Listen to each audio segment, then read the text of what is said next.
விநாயகனது பேரருட்கருணையினாலே. எதற்கு ஒரு குரு என்று சொல்லக்கூடிய தத்தாத்திரேயருக்கு 3 முகத்தை காண்பிக்கின்றார்கள்.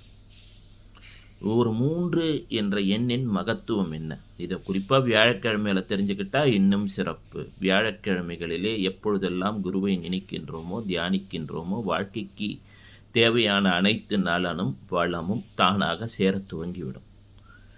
ஒரு மனிதன் என்று எடுத்துக்கொண்டால் அவனுக்கு 3 முகங்கள் உண்டு.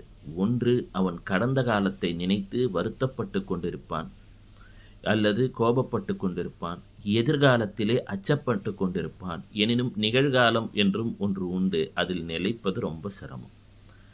அதேபோல ஒரு மனிதனுக்கு 3 முகங்கள் உண்டு.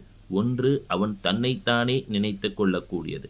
ஒன்று, அவனை பார்த்து மற்றவர்கள் புரிந்து கொள்ளக்கூடிய வகை, ஆனால் உண்மையில் மெய்யில் அவன் இருக்கக்கூடிய தன்மை. இந்த 3ஐயும் கடந்த ஒரு நிலை இருக்கிறது என்று உணர்த்தக்கூடியவர் குரு.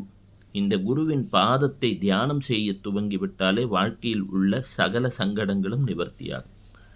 பாதம் என்று சொல்லக்கூடியது காலபுருஷ தத்துவத்திலே 12ஆம் இடம், மீன ராசியை குறிப்பது. மீனம் என்பது சம்சாரக் கடலை கடப்பது. அங்கே உச்சம் பெறக்கூடியது சுக்கிரன். பெரும் தனம் வாழ்க்கையில் சேர வேண்டும் என்றால் குருவின் பாதத்தை அவ்வப்போது தியானம் செய்யுங்கள்.